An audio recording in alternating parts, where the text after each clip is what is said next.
Hello. Hi, Mark. Hey, Kate and Mark.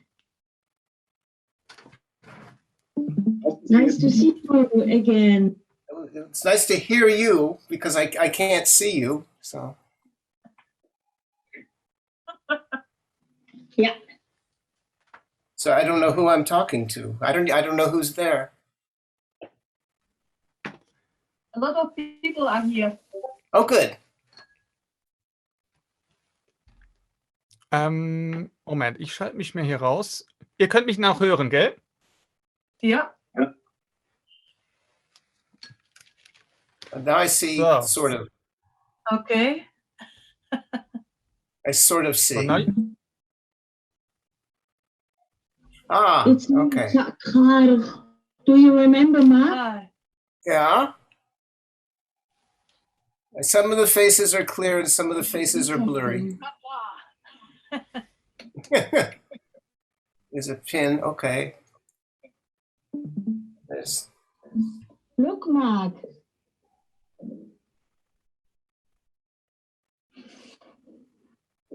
Oh, Can you see it? I can see.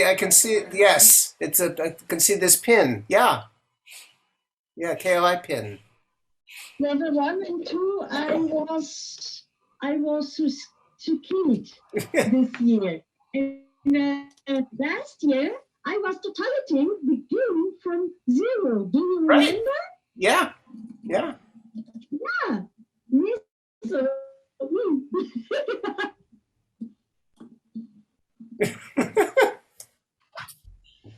okay, hat irgendjemand eine bestimmte Frage? Und es ist wirklich egal, was ihr fragen wollt. Jetzt habt ihr die Möglichkeit, etwas mit Marc Okrand zu fragen. Vielleicht zu Wörtern oder Grammatik. No, don't ask those.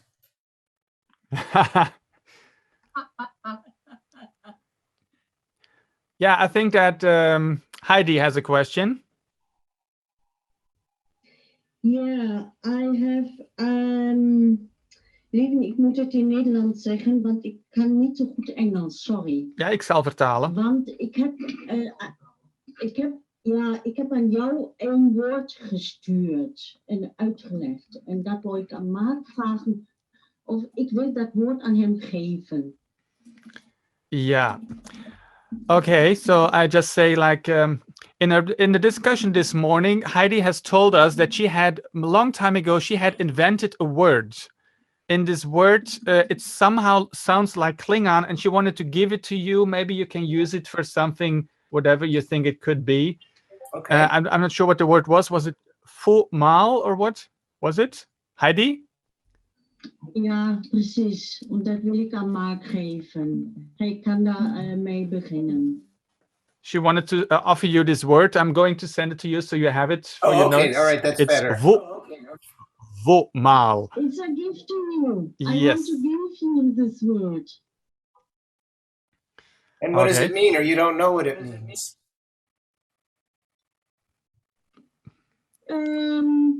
It's yours. It's mine. Okay. It's nothing yet. Yours. Okay. So for the rest, It's a new form of what some people make up a word and just what actually I did a language like that once, where you make up the word first and decide what it means later.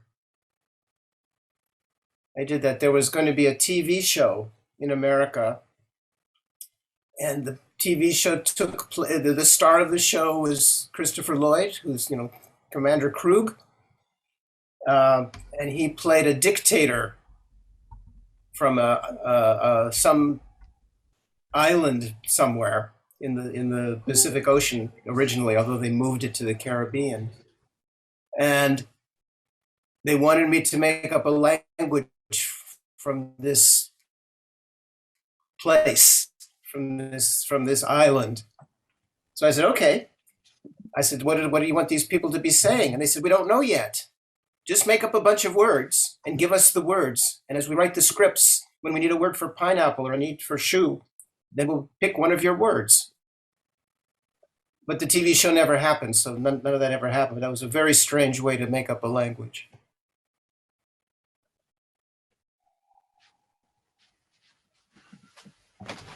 Well, actually, I have a question about the words we have just learned from Alice in Wonderland. Because you described us that when we speak about the front of something and the back of front of something, we can use the word for chest and for back, which is shachut. But shachut is it's a body part. So if I talk Wow. about the behind sides of ships, would I say shachut may or would I say shachut du? Well, two things. One is I have this book. Have you seen this book? Right? Have you seen that before? Yeah. Oh. Well, it's blurry because you have your background set to be blurry, so everything is blurry. That's not so blurry. Now we can see it, yes. You know that book. No, you're lucky one, Mark. If you look in that book, on page 232, it answers your question. Oh, really, does it? I haven't read the book. I didn't have the time. You have time to read that book? No, I didn't. Oh, that's good. That's good. Maybe the question was something else. But it's good you However, told me that. if you also read the whole thing, it says this is the way to talk about the front end and the back end of a car. Yes. It doesn't say it's the way to talk about the front and the back of everything. Okay. So we cannot use everything to say that this is the front and the back of it. It's for cars and car-like things. Uh-huh. Like ships. Like Okay. ships. Yeah. What if I have a And box it, or and like it can extend, I suppose, to motorcycles or something. But anyway. Well, what about the back of my screen, for instance? Yeah, we don't know that. Oh, we don't know. Okay. Now, another thing is, and I think it's on the same page. Uh-oh. Yes. The word is red. And red can be used for the side of an object. Yeah. Yes. So when I talk about my side, it's my body and it's the side of my body. But is that a body part? No. No. That's what I thought. But it's a funny term, red in this use, because it refers to a surface. Okay, so yes, that's what I thought. It's not side like left side, right side in the sense of direction. It's a piece of something, sort of. But it's not a body part. It's because it's a part of a body part, or is a part of a couple of body parts. You know, it's not. I can't take off. I can't go to the doctor and get a new side. Yes, because it's not a body part. Yeah. It's more an area. Right. So We do have a word for the front and the back of a ship already. We have fore and aft. Yes, true. But fore and aft are parts of the ship. But if you say the shachut of the ship, it's something else. It's more like behind it. What's the back of it? Well, according to the description in Kilish, that's the boot and the bonnet of the car are parts of the car. They're not behind the car. Well, when I hit the car, do I hit the... Yeah, I know what you mean, but it's not the same part. Hi, Chris, by the way. No, the words overlap. He's right. No, Chris is right. The words overlap. Sure, the words overlap, but I think to say it differently, we do have the what was it, the other one? The how do you call it in English? The front and the back of the car? What's the English word for that? But you're trying to want the American word or the British word? Yeah, in England, that's the boot and the bonnet, the hood and the trunk. The trunk. Yeah, but what the Klingon means is more like this is the small area which is where the car stops and the air begins. This very flat surface, and that's the behind side of the car. In Klingon, it's the word o. O. O is in English means aft, and aft is a part of the ship. You can be sitting in the aft of the ship, like when you say cargo bay is an aft of the ship. Is that right, Yeah. Mark? Yeah. But when I say the shachut of the ship, this sounds more like the thing that's behind the aft, which is really where the license plate is attached. Right. So it's slightly different. It's like the body part, the side, the red. Yeah, but there's overlap. It's fuzzy. Yeah. There's a slight overlap, yes. And you know, depending on what you're talking about, you could probably use either one. But the interesting question is if we can use this for everything, but you just said it's not. You cannot. The back of Screen. your computer is not a shachut. Okay. I mean, your screen, or I don't know what your computer looks like, but anyway. Yeah, maybe if I have a bottle and I say, okay, this is the front of the bottle, this is the back of the bottle, Oh, it's that's not a difficult. shachut. The bottle is round. I don't know. Yeah, the bottle is round, but you see this image here? This Yeah. is the front of the bottle, and this is the back of the bottle. Yeah, that's So it's definitely clear. not the shachut. Okay, that's good to know. I guess everybody wants to ask, but doesn't dare asking. But did you get a chance to meet Mal somewhere during the past days? Did he tell you anything we don't know yet? No, he didn't. Actually, he did. He told me one word. Oh. I forget what it is. Wait a minute. He did. He told me. I have to look it up. I don't remember. But he only told me it was Okay. only one. Because you sent me a list of a bunch of words. But he only told me one.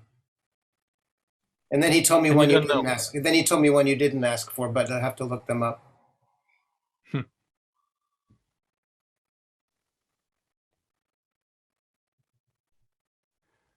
Are there any questions? Okay. Hat jemand noch eine Frage? Ja? Wir trauen uns gar nicht, aber wir haben auch keine Frage. Ja, was ist denn eure Frage? Und warum traut ihr euch nicht? Nee. Ja. Also wir sind gerade erschlagen von diesem Besuch und ich hoffe, dass alle anderen ganz viele Fragen stellen. Die Leute stellen Fragen. This is somebody talking who has never been at the qepHom before, and they are very. Whoops. They are very. My camera just fell down. They are very excited to have you here in this meeting, and that just they don't dare asking anything, and that's why. That's good. I think if they don't ask anything, that's good because I won't give any wrong answers. But I think Felix was going to ask something. Oh boy. Lorad.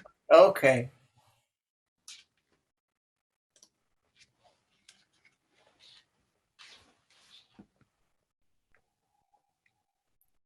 We cannot hear you, Felix. He looks very studious and lit up. There's a light shining in his face. Yes, it's quite dark outside, so it was a choice between completely dark and blinding light. So this is about a word from 2017, so I'm not sure if it's still fresh in your memory. But we received 3 different words for different types of stars, and Different kinds of what? Stars. Stars. No, scar. When you got injured, you have a scar. Stars. Okay. And one of them was roopkoorts, which includes scars from diseases such as an infection. And I was wondering, does that include surgical scars?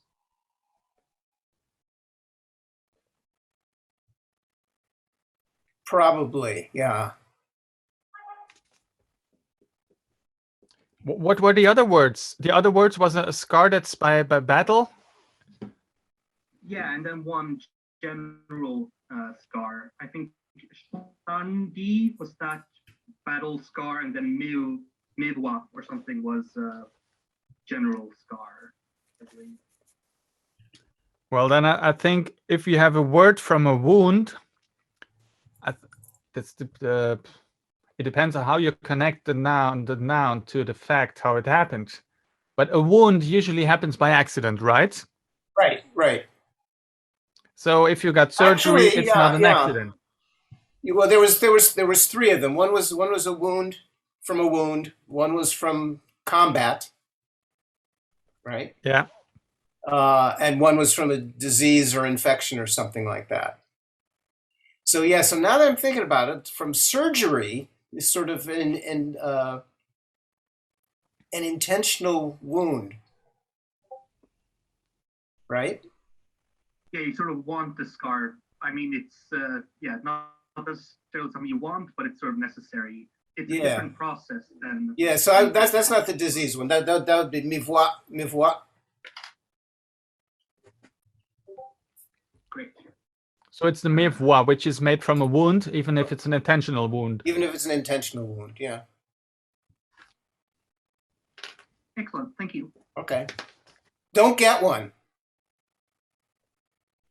I actually did, which is why I needed the word to know if I've been lying to my followers or not.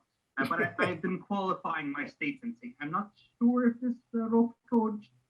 I've been calling it a shandi, sort of just to honor it a bit. You can do that too. You had a fight with the surgeon. Yes, exactly.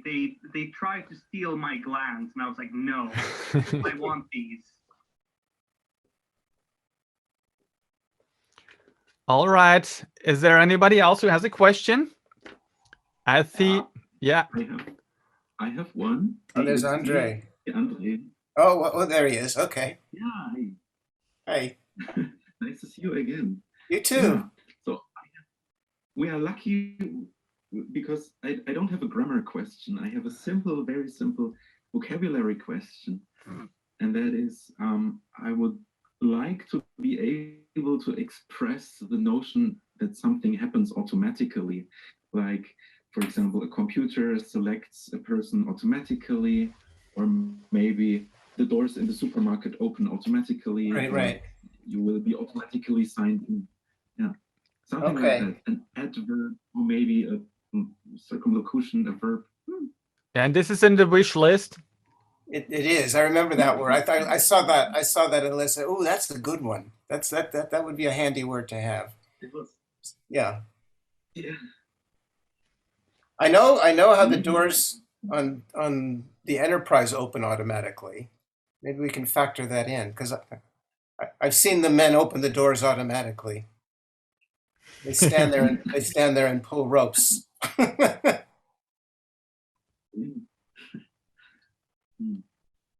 Yeah, no, definitely we'll get that one. Yeah. Okay, cool. Thanks.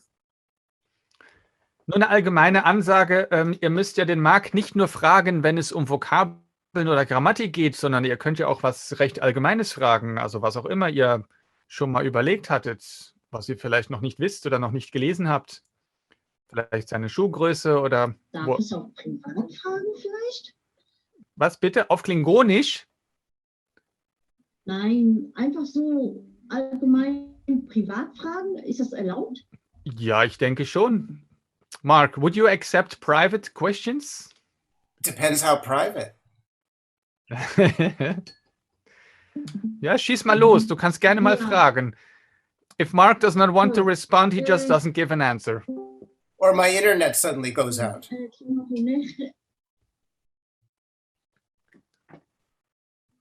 שוכבד, כנוכונך וג'ת בנך, דבק חול ויד שלך בתשובה, naja, כנוכול ג'ת קרא.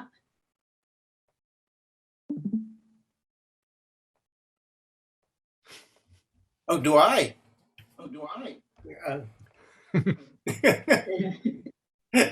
How is it? Klingon kaumech mutai da lidj rut my Dalich Jeshoch, Dalich A Jeshoch. Okay, it's coming through fuzzy. I think the question was if you also forget your Klingon words, right? Yeah, that's why I wrote the dictionary. So I didn't have to remember them. I thought that would be a great way to save my memory, but it's backfired. But you have made these words. But I know, but actually no. The truth is for most of the words in the dictionary I made up all at once in a very short time. And so it was this word, and I wrote them down and sent them to the publisher. Yeah, you have made this word, you know. The what? You made those words. Okay, any other questions? Habt ihr noch andere Fragen? I have a question.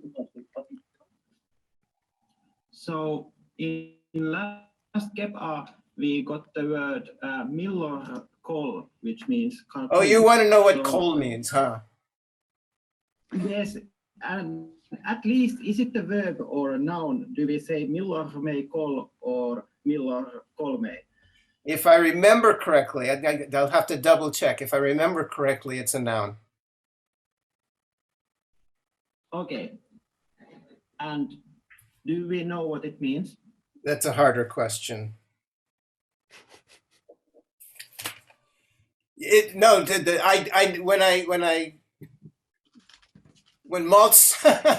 Maltz told me that word, at that time I knew what it meant, and it really made sense. But I wrote it down as a whole thing, not the two individual parts. And I honestly and truly right now can't remember what it means. I have to go back and look up in the notes. But there's another word, coal. It's not the same as that.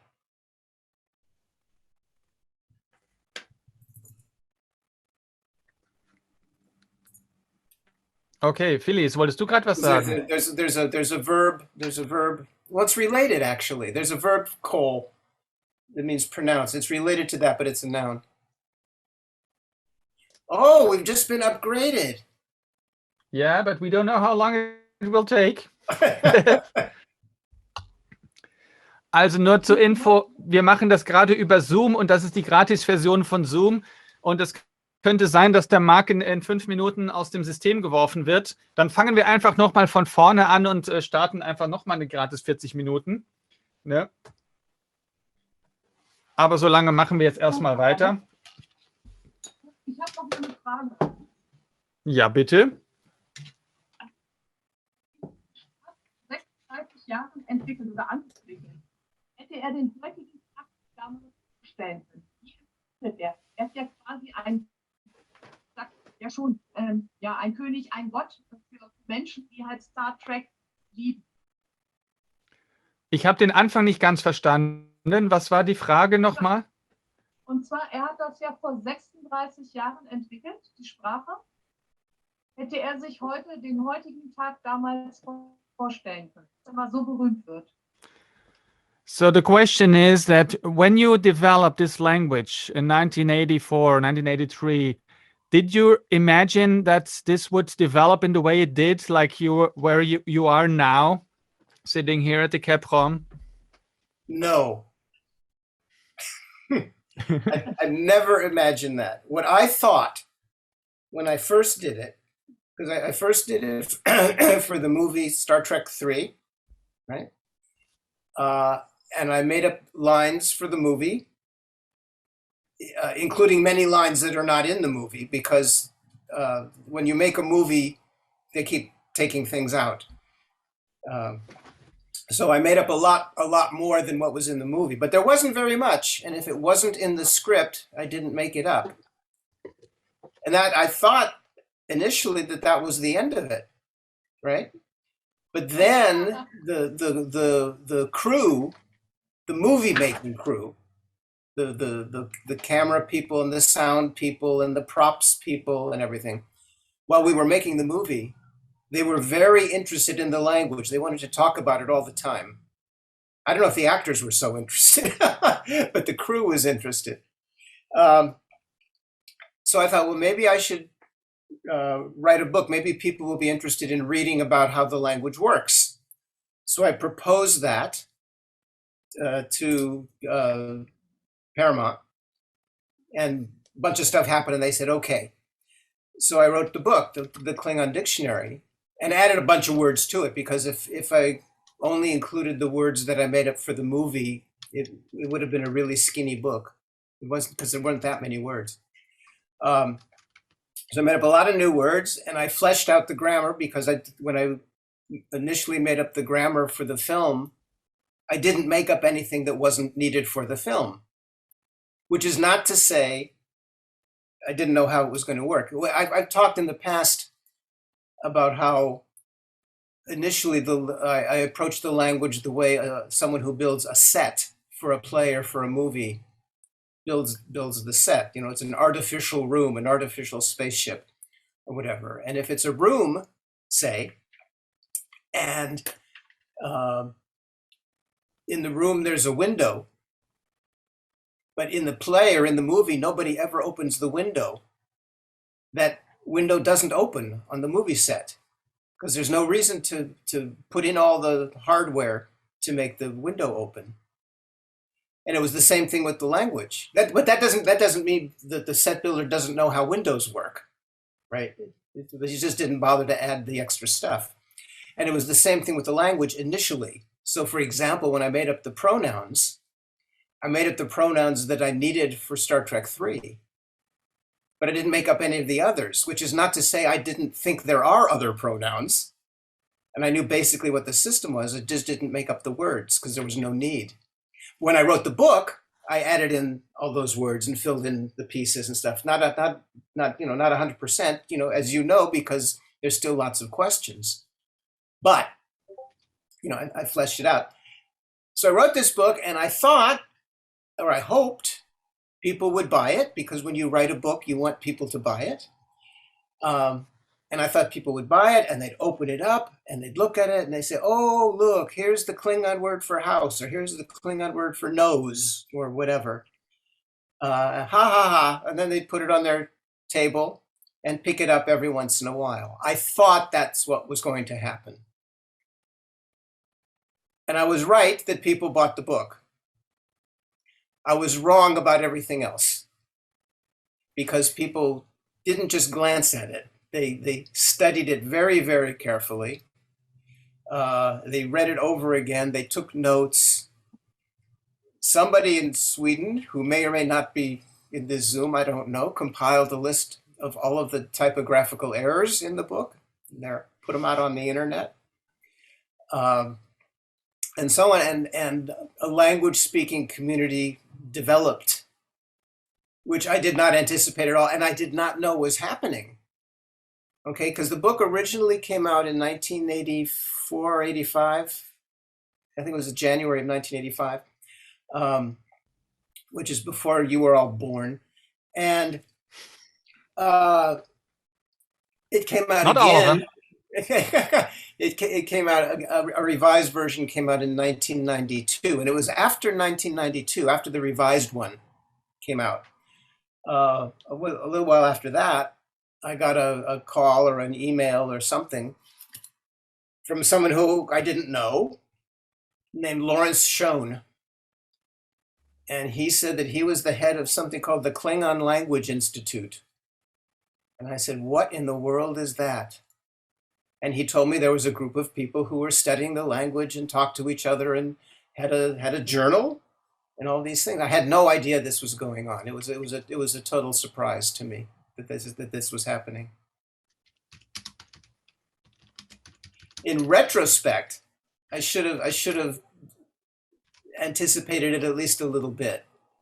Not because of the details of the language, not because of the sounds of the language or the way the grammar works or anything like that, but because Star Trek. Star Trek fans are very serious, you know. And I think in this case, you know, some people got into the language because they were interested in Star Trek, and some people got interested in Star Trek because they were interested in the language. But anyway, the two interests collided, and here we are, sitting here in our various rooms all over the world talking about it.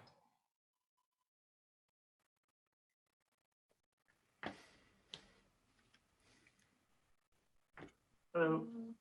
Hello. Oh, there's Hello, somebody. David. Ah, David. From Switzerland and Nimoy. Oh, I'm just came in the room. My son has a question. He wants to know if Maltz has heard of Pokemon, and if so, how he would talk about them. He wants to know about Pokemon? Also, he wants to know why Pikachu has the Klingon name.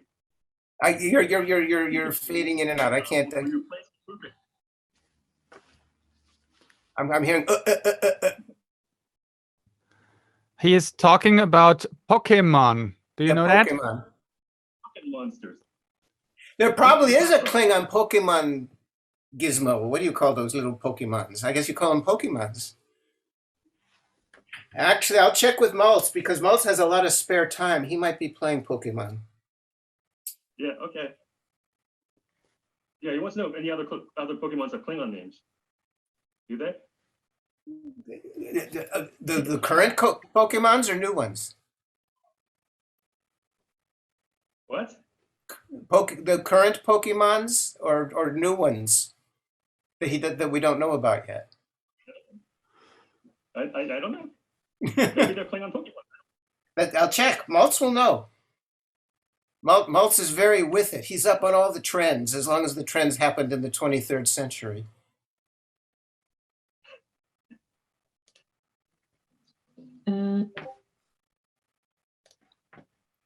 Mark? Yeah. I want to have your Klingon Pokemon. Give me, please. You want Klingon Pokemon? Okay, I'll put a star. All right. Yes, from yours. I want to have your Pokemon.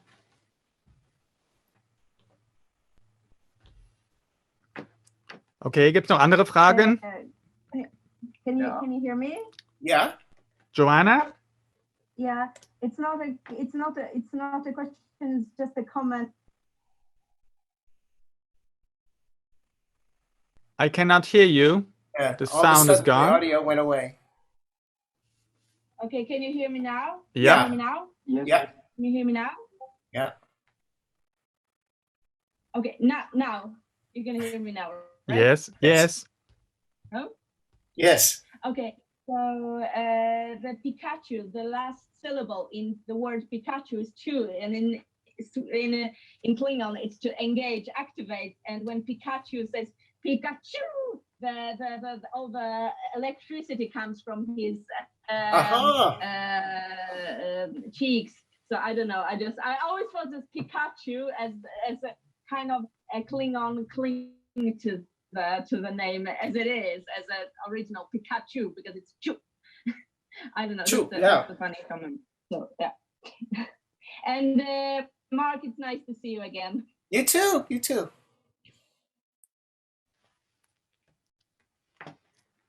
Okay, Mark, can you? So I don't know if everybody knows, but as you're talking to me, Lieven's been moving his camera around, so I can see you now.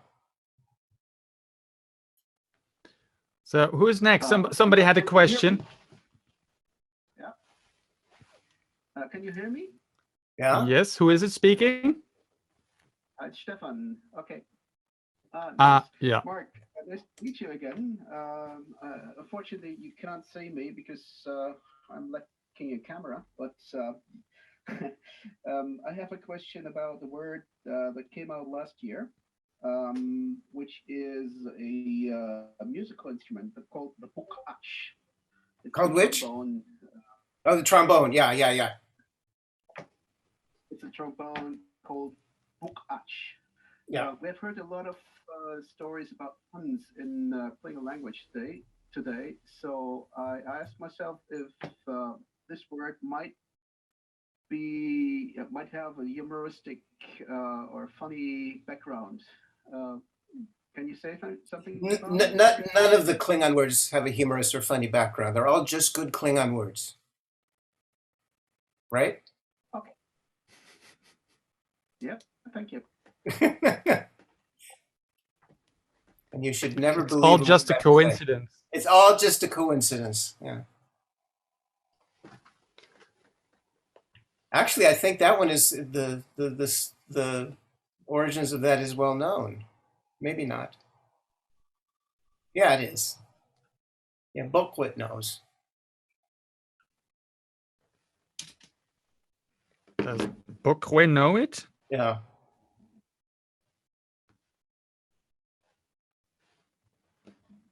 Bokwit knows all kinds of things. In fact, Bokwit knows things that I didn't know.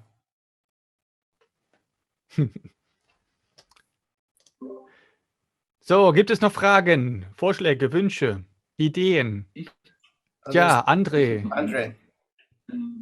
Yeah, I have another question. It's actually not really related to Klingon, but to you, and it might still be interesting. So, as you know, I studied, and in the meantime, I got my PhD. So, I studied languages, minority languages of northern Myanmar, Burma, Right.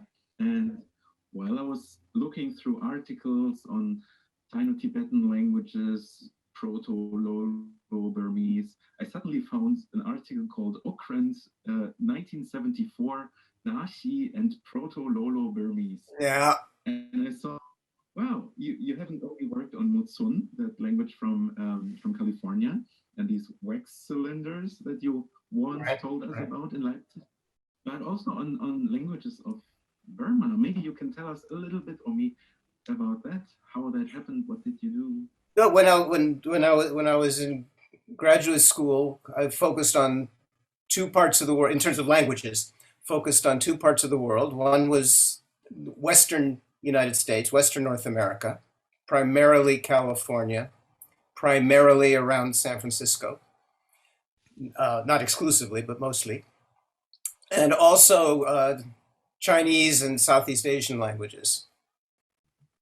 So, yeah, so I studied Chinese and ancient Chinese and things like that, and also Tibeto-Burman, that side of the family, Tibeto-Burman stuff. Did a lot of work about that. Probably the only thing that I wrote that got published was that article about Nashi, and that was based on. Do you know that what's that guy's name who wrote the picture dictionary? I don't know if you know what I'm talking about. It's a dictionary of the Nashi symbols with his very strange writing system. Anyway, so what I did was go through that. I believe I was one of the first people to go through that and put it in a Lolo Burmese context. And that's what that's all about. Because we started a journal in Berkeley called LTBA, Language of the Tibeto-Burman Area, I think it's called, which was done which was done on typewriters and Xerox machines and things like that. So, and bound together with staples. You know, it was very primitive. But that's where that came from. Yeah, we used to sit around and read Burmese used to be able to read it to each other. And I remember once we were reading, it was in the book we were reading was a Burmese recipe for something. So we cooked it. It worked pretty well, although it was hard to get some of the ingredients. And when we stopped, we were reading a Burmese myth. And we got so confused because people were turning into birds and birds were turning into animals, and we totally lost track of what was going on. And then I think summer came. And it's just because here, where I live now in Washington, D.C., you know, when the weather was good, I would go for a walk just because during pandemic times, got to do something. And the Burmese embassy is very close to where I live, and the home of the Burmese ambassador, which is a separate place, is close to where I live.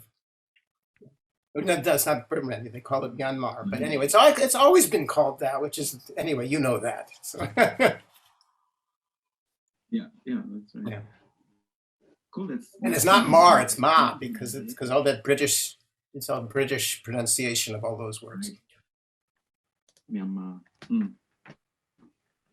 Cool. Wer hatte noch eine Frage? Irgendjemand gerade?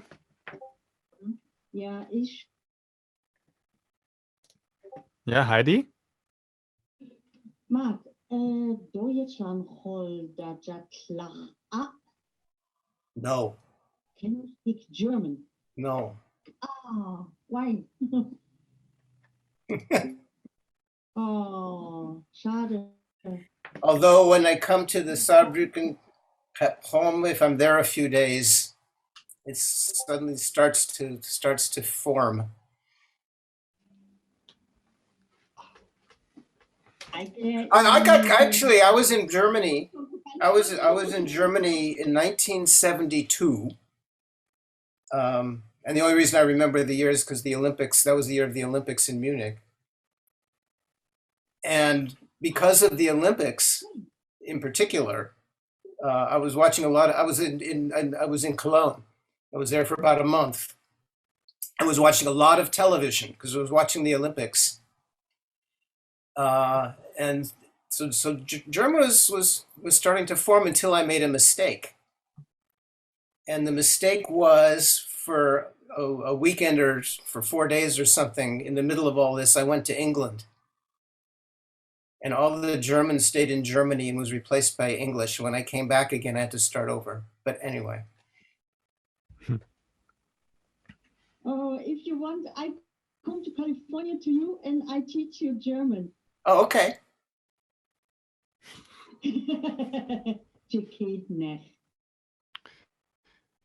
Okay. Sorry. Hat noch jemand eine Frage? Jemand anderes? Wer traut sich? Bitte, wer wo? Ah, ja. Ich schalte dich mal groß. So. Oh, there's somebody. Hello. Hi. I have a question about the legal status of the Klingon language, because last year I had a small discussion about with Leben about that, where there was an article in an Austrian newspaper where an Austrian writer was saying if he would write a Klingon novel, he would need to pay license to you, and the Leben said no. If at all somebody would have rights for the Klingon language, it would be CBS, but even this is not clear. So do you know what is the legal status of the Klingon language? I will tell you the story. Okay. I should probably tell you the end of the story first. The end of the story is I don't know. But anyway, the longer story is, as you probably know, for many, ever since Star Trek began, meaning ever since the 1960s and early 1970s, some fans of Star Trek like to make their own Star Trek episodes, little movies.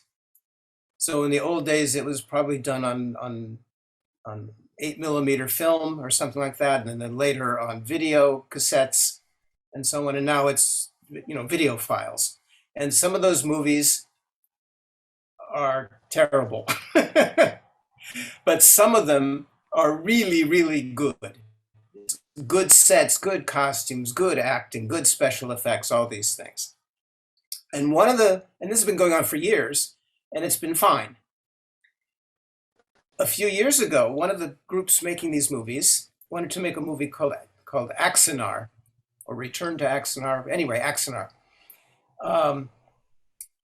And they did a fundraising campaign to get money to help make the movie and so on. And Paramount found out about this. And up until then, Paramount was happy, didn't care that people were making these movies, but all of a sudden they cared. I think they were concerned because with this movie, they were raising so much money that Paramount said, wait a minute, they're making lots of money off of our property, meaning Star Trek in general, not just Klingon. So Paramount issued, or had their lawyers issue what's called a cease and desist order, which means they told them, you cannot make this movie without paying us money. And the people making the film, the Axanar people, got lawyers, and they wrote a thing back and said, you can't just say that, you have to be more specific. What specifically, what copyrights do you claim you own and that we are violating? So Paramount wrote back, or it's not just Paramount, CBS, it's very complicated. Anyway, they wrote back and had a long list of things that they said, we own this and you can't use it without our permission. There was a long, long list that included things like pointy ears on aliens. It included ideas like warp drive, the Federation, lots of things. And one of the things in the list was the Klingon language, because in the Axanar movie, they were going to use the Klingon language, apparently.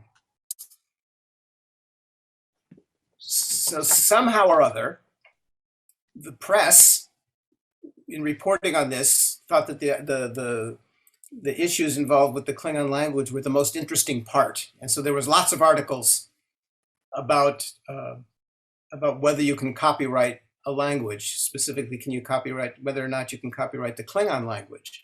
And I read about this. I'm not connected to any of these things. And I read about this and I said, uh-oh, one of these days I'm going to get a phone call, and it's either going to be the lawyers for Paramount who want me to help their side, or it'll be the lawyers for Axanar who want me to help their side, or it'll be a reporter from the press.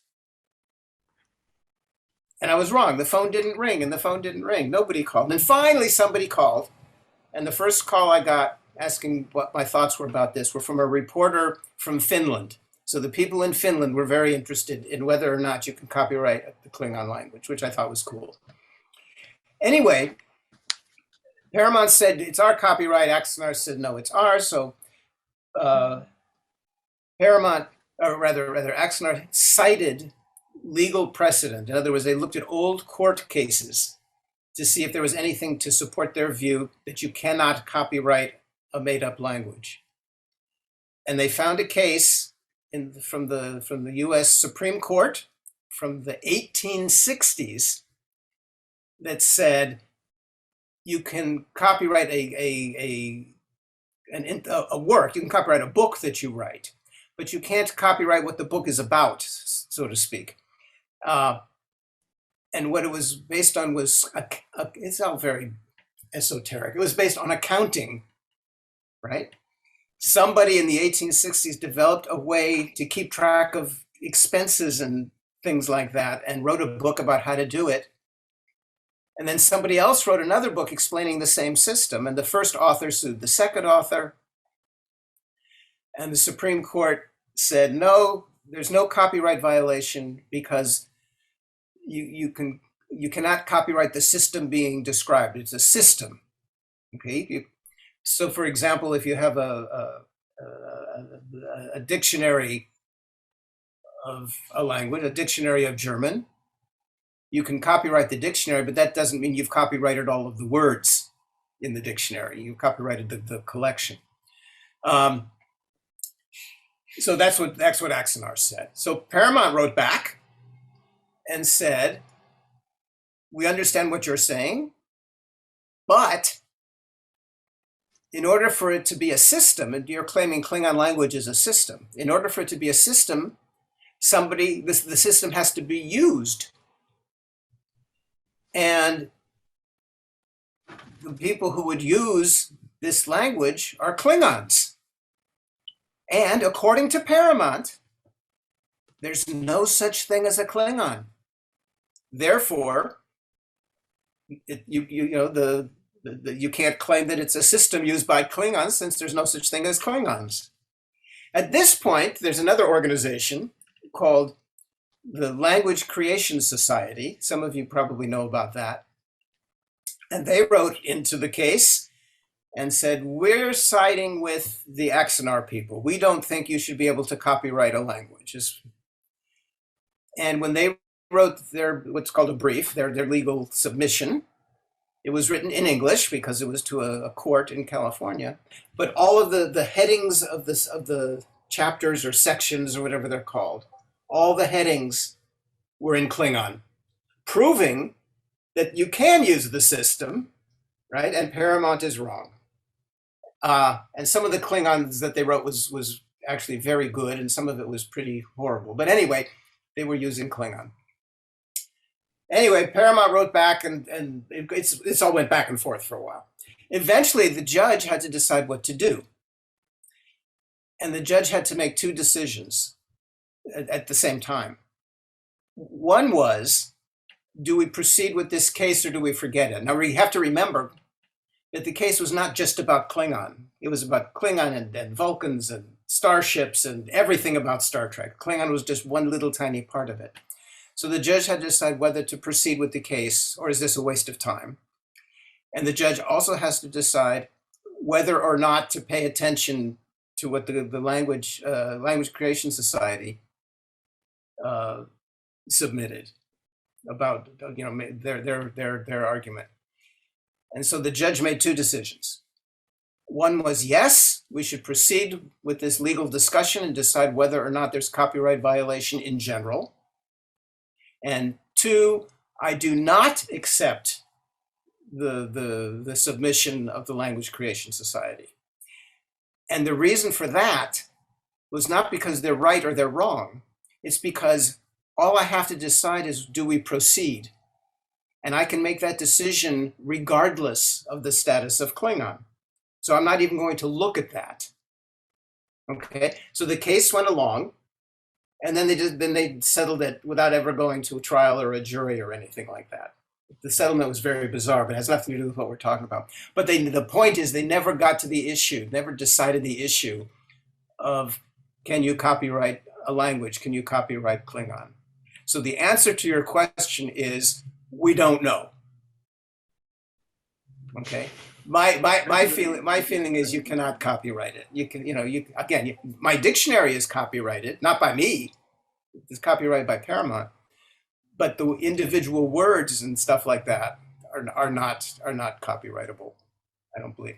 And actually, years ago, I gave a talk about Klingon to the Library of Congress. And in the United States, the Library of Congress, it's what it's called, but it's sort of the government library. And there's it might be the biggest library in the world these days. Anyway, there was a group of people there who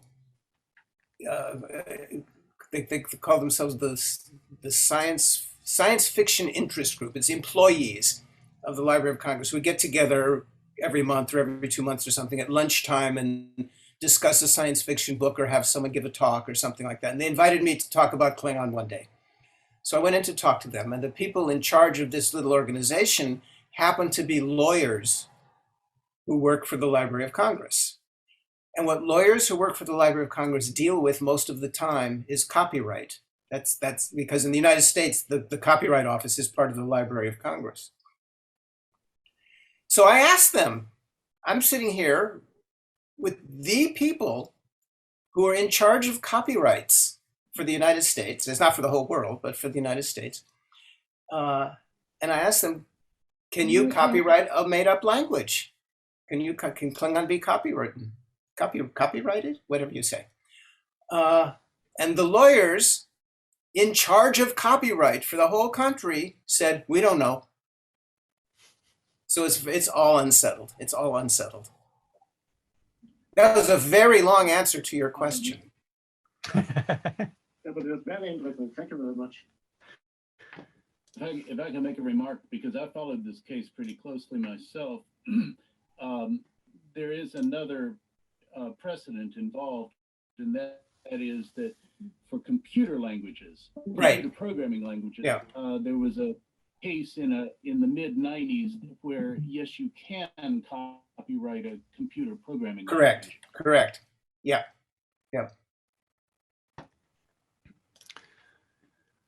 Okay, I'm just forwarding a question that somebody just asked, or maybe Felix wants to ask it, or should I ask it? You're forwarding it to who? To me? so it's probably better. What is clearer if I speak? I think so. I think the voice. The audio is better when Lieven speaks. Yes. Okay, so the question was whether the Klingon word qepHom refers to the character trait or the group of people. Just wait a second. I'm looking up what the definition is. qepHom means nobility. The book says this word refers to a class of people rather than to an abstract concept, based on the script of the episode Ilan of Troyes, the only TOS episode with both Klingons and dialogue referring to nobility. So nobility, and the word is qepHom. Yeah, I guess this is a good question. Yeah, that refers to people, the noble people, the people of the nobility, whatever. It's not an abstract concept because Klingons are not very good at that.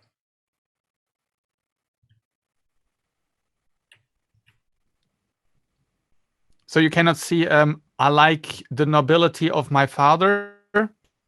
Not using that word. Not using that word. You wouldn't say the qepHom of my father. No, you're talking about this is the qepHom of our city. Yeah. Okay. If your city has qepHom. And then a very interesting question is generally talking about when we have words which are inherently plural, and then the question is, what is the singular form of ed shech cha and lol shech cha, which are both some kind of maneuvering thrusters? Yeah, I saw that on the list. That's this technical stuff. I have to get with Maltz about that because I don't understand the technology. Maltz does. Okay.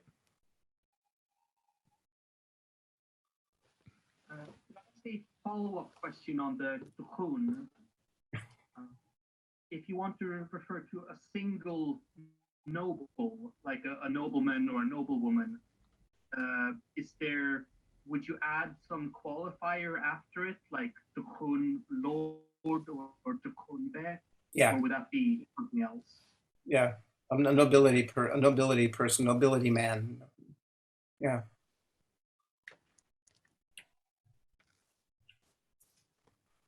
Thank you. So any other questions? Any noch andere Fragen jemand? Ideen, Wünsche? I have a question which I also submitted earlier about the word example, and we have two words, chorna, that means specimen, and rando, that means model. And I have seen people use both of these words to mean example, as in when I'm listing examples of something. I can speak Klingon, for example, or I can speak, but I can't speak, for example, Esperanto. So here I'm listing examples of languages. Okay, that kind of for example. Okay. So some people are using the word rando, but I think it maybe doesn't sound that it could be used in this case because it refers to, I think it's defined as a model of something, like example painting that I'm copying or something like that. I can look up what it. No. I see what you're saying, and I agree with you. There's another way to say that I'll have to dredge up. Okay, but so you think that rando is not a good word for this? Not if I'm understanding you correctly, it's not a good word. I mean,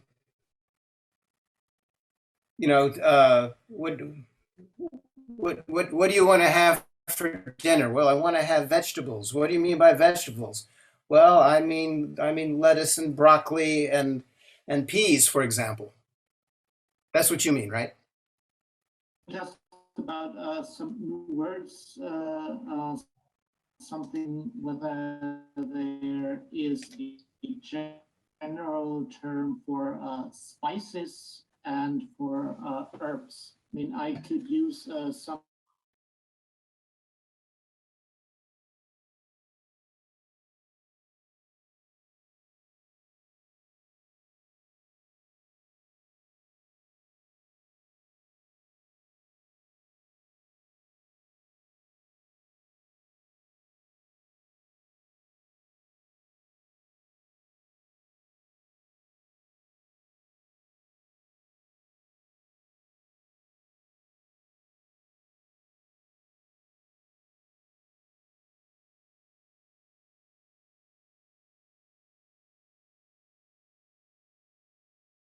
dictionary. You have right the Klingon dictionary. The explanation for me is too difficult to understand.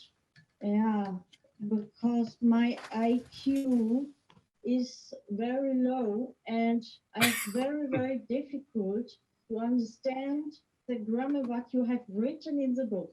Why so difficult? It wasn't supposed to be difficult. It was supposed to read like the way linguists write a description of a language. Because again, when I wrote it originally, I didn't know that the language was going to take off the way that it had. So it was never written to be a textbook. That was never the original goal. If I thought that people were going to use it to learn the language from, I would have written it very differently.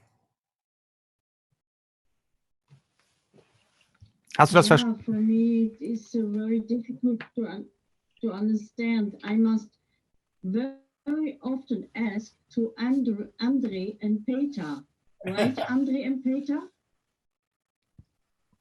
Ja, ja, so ist es. Also, wie Marc gerade gesagt hat, das Wörterbuch war ja nie dafür gedacht, dass man daraus lernen kann. Da wird die Sprache nur drin beschrieben, wie das auch ein Linguist machen würde. Aber wenn man das nicht versteht, dann liegt es daran, dass das Buch nicht dafür gemacht ist, dass man es versteht. Das war ja ursprünglich sogar eigentlich fast nur als Witz gedacht. Gibt es noch andere Fragen? Ach so, ja. Ja, Vorschläge, Ideen? So I can keep going here. I can keep going for hours, but I have to do something right now that'll take about 2 or 3 minutes. Yes. Okay, we can just do a short break. We'll do a short break. So if you have any more questions, are you waving or is it a question? Tiago? Yes, I have a question. So I would like to know how do you keep notes when Marc gives you new words? Do you have a system or something different? I have a very primitive system. I just write it down. I do not have. I wish I did. I do not have a good database where I can go pop in and see every time I've used that particular word or something or other. I don't have that, and that's also based on the history of the history of the creation of the language, I guess. Because again, when I first started, two things. I didn't know that any of this was going to happen. Is one thing, and the other one is that the technology at the time was not the way it is now. So the original Klingon that was prepared for the movie, okay, was done on a typewriter, not a computer. It was done on a typewriter. And the original audio was done on audio cassettes, not MP3 files, and so on. And the book, the Klingon dictionary, was handwritten, okay, and some typewriter stuff. The final submission to the publisher was done on a very old, well, now it's old, then it was new, word processor that was very clunky. And the main reason I used that, I think it was done. It was because I remember the printout was the paper that's all connected to each other, and you had to rip the sheets apart and all that. So it was a very different technology, and database technology. getting going at the time. It existed at the time, but it was very esoteric. It wasn't an everyday sort of thing. So I never got doing that. Fortunately, other people did. So there are databases with everything, but they're not mine. Yeah, I know that in the beginning of the 90s, I think somebody gave you a list of words, and there was also a mistake on that word, and then afterwards, one of those mistakes came in one of the books. I'm not sure. Yeah, that happens. That happens. I'm very trusting. That happened. Yeah. And you also told it today before that some things on the book you don't remember, so you don't know either. And I know that that bit takes very good care to note what came from you and Marx and what didn't come from Marx. But you also told that you use that. So I'm sorry, what? And you also told that you use Bokhui. I do. I do.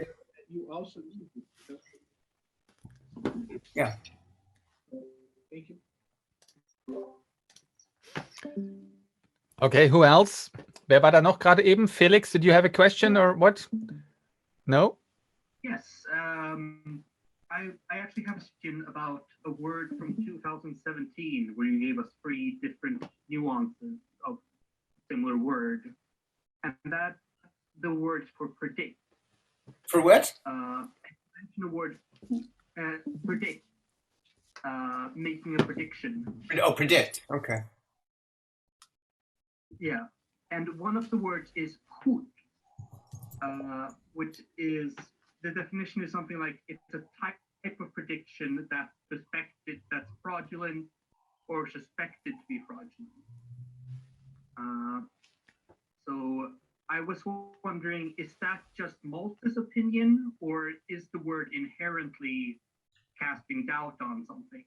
Like the word, for instance, pseudoscience is inherently disparaging, whereas a word like astrology is disparaging to some people, but others say that it's real. Yeah, I think it's that. It's if you have this prediction, I think it's more like I think carnival is maybe a good way to think about it. Going out or a fortune teller with a crystal ball or something like that. I mean, those kinds of predictions is what it is. But would a fortune teller with a crystal ball call themselves a kutwe, or would that be something used by sort of like critics? No, they wouldn't. Because they'd go out of business if they did. Okay, great, thank you. But someone talking about it would do that, yeah. Okay, wer hat noch eine Frage? Was war das gerade? Veshbe? Perhaps it's typically coming from me. Are there different kinds of beers on Kronosh?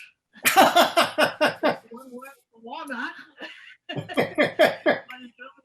I'm sure there are. I don't know what the differences are, but I'd be afraid of all of them, frankly. Okay. But we need different kinds, because now we are just specifying the Warnach by color.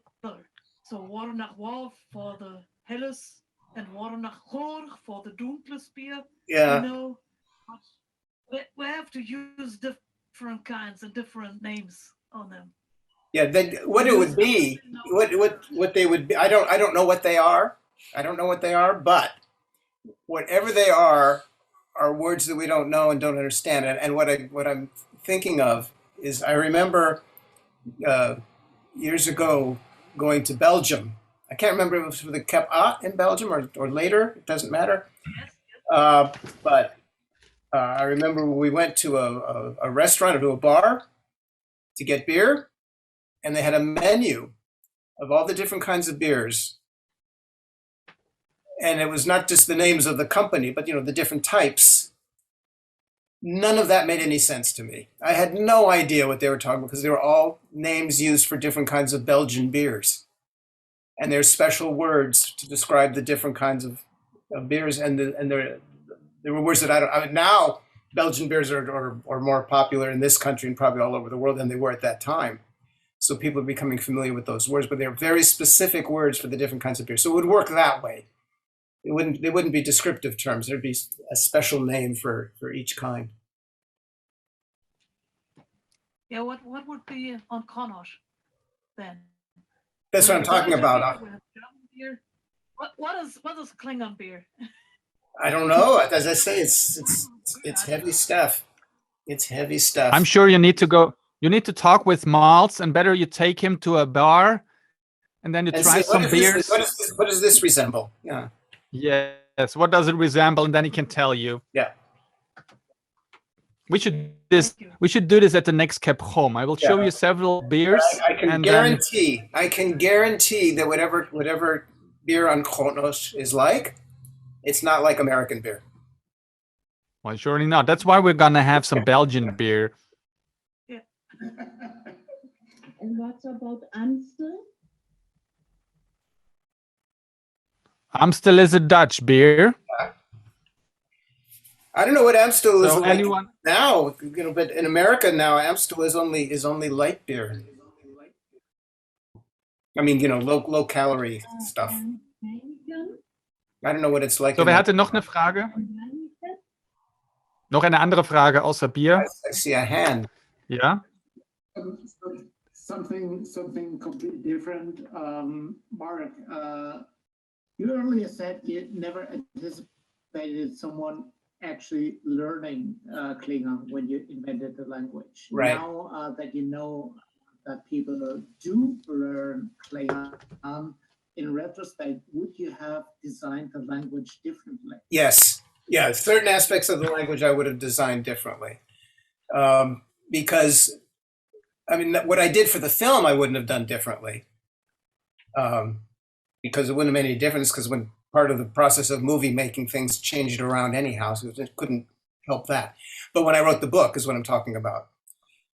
Because I put things in the book that I knew when I put them in there were troublesome or I hoped funny if you were a language person. You would sort of get the joke.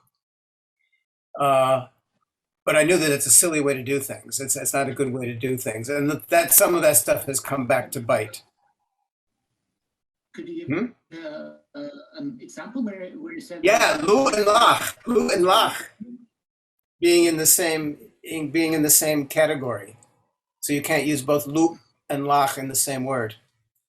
Why in the world would I do that? What a dumb thing to do. But I did it as a joke at the time because I didn't know anyone was going to ever have to do it. And there's a few other things like that had I really thought that people were going to speak this thing, I would have done it differently.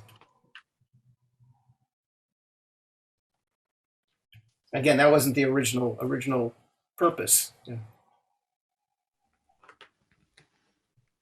Okay, let's move over to Fergus Q. Yes, I have more grammar questions. So Or what questions? Grammar questions. Oh, grammar questions. Oh boy.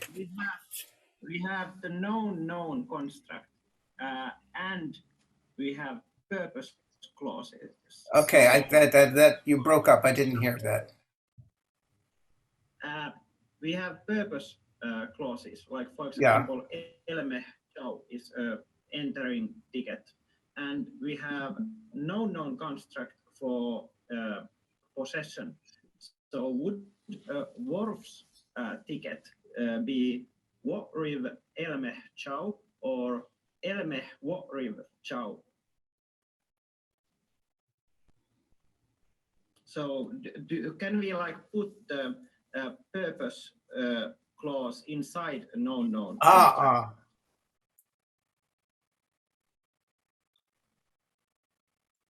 Yeah, I know what you're saying. What I would need, because I know this, because of this, I've learned this over the years. I would need like 3 or 4 examples of what you're thinking about in a sentence, not all by itself. If you see what I'm saying. So it's not just that little clause, but how does that clause fit into the whole sentence? And then you can start to figure it out. For example. So the best thing to do, because we won't figure it out right now, is to write down 3 or 4 sentences of what you're talking about, and then we can look into it. It's easier. Okay, I can write. Yeah. So do that and send it to me, or send it to Lieven, and Lieven will send it to me, and we can figure it out. Because with the grammar stuff, I've learned if I do it off the cuff real fast, someone will say, but what about, but what about, but what about? You can send such messages to the email address malz@qepHom.de. Oh, that's okay. Okay. Any other questions? Noch jemand eine Frage? Nein? Das ist sehr schön. Also gut, meine ich. Ich würde vorschlagen, dass wir das dann jetzt beenden, wenn keine direkten Fragen mehr sind. I say a big thank you to Marc Okrand for visiting us here at the first virtual qepHom, which is, by the way, the 20th qepHom we're hosting. So this is the big anniversary. Yeah.